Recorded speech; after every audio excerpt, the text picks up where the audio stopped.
I think we need to be fair as we deal with the South African situation, that where we are now, maybe for different reasons, is where most of the UK and Eurozone were 2-3 years ago. They were growing almost at the kind of rate. Some of them probably may not have gone as the 0.5%.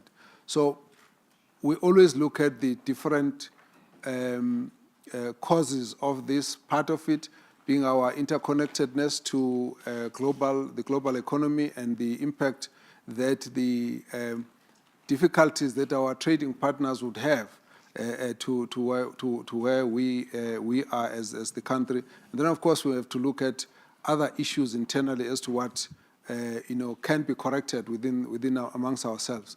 The issue that talks about radical economic transformation effectively talks to the issue of the worrying problem of inequality. Inequality, you would have seen some of the Oxfam reports.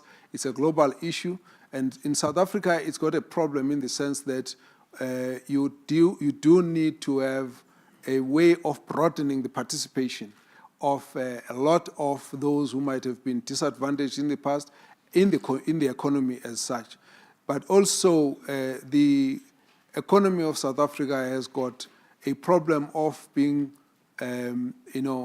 very narrow base, if one may say, and therefore we need to find a way of reducing the concentrated ownership and try and broaden to bring in more and more players into the economy. And that's an opportunity that we're talking about when we're looking at the issue of radical economic transformation. Now, the issue of how do you make South Africa to be more attractive to investment in general, I think it's something that we have to work on collectively as South Africa Inc., because it cannot be an issue that only one side can deal with.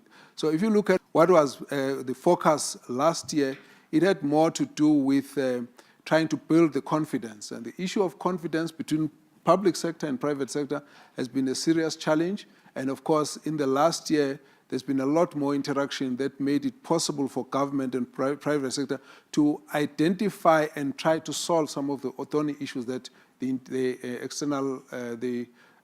foreign investors would have raised. Amongst them was the issue around the labor reforms. There's been one issue. And of course, the others that has been raised is around the question of certainty, policy certainty. It's an ongoing debate, and in some of the areas you see some movement, and some would say it's not good enough, like in the mining, where the legislation had to be revised several times, and in the process, some progress has been made and some outstanding issues. So I would say that it's a good formula for business, labor, and government to be working together, because then when you go out, you can sell the country's attractiveness on the basis of one story, one hymn book that all of us must be reading from.